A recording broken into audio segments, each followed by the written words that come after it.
Plastic আনিয়ে দিচ্ছি না। আপনি ঘাসের উপর কি কারণে ঢালাই দিচ্ছেন বলেন? ভাই আপনি কি রেলের লোক বলতে বলছে না একটু বলেন, আপনার কথা বলেন। আপনারা কি কাজ করতেছেন তাই তো? আপনি কার আন্ডারে কাজ করতেছেন? প্লাস্টিক আনিয়ে দিচ্ছি তো, আপনাকে কাজে কে লাগিয়েছে? কিন্তু এইভাবে কি দেখুন আগে মাটির উপরে ঢালাই দিয়ে এখন নিচে পড়ে দিতে পারবো।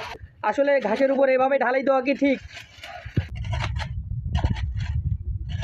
প্লাস্টিক তার আগে কিন্তু প্লাস্টিকের উপরে আর ঢালাই দেননি, তিনি মাটির উপরে ঢালাই দিয়েছেন। এইভাবে ঘাস রেখে ঘাসের উপরে ঢালাই চলতেছিল। এবং সিমেন্টের বস্তা থেকে ঢালাই দেওয়ার পরে আপনারা পলিথিন দেবেন, উপরে ঢাকা দিবেন। ভাই আপনি একটু কথা বলেন আগে ভাই। আমি কাজ করি ভাই, আপনি শ্রদ্ধার্থ তাই না? আমি কাজ করি। কিন্তু আপনি নজরদারি করবেন না। আপনার কাজের অভিজ্ঞতা আছে তো, আপনি অভিজ্ঞতা আমার 5 পয়সা না, এখানে আমার তাহলে আপনি কেন তাহলে ঘাসের উপর কেন ঢালাই দিচ্ছে?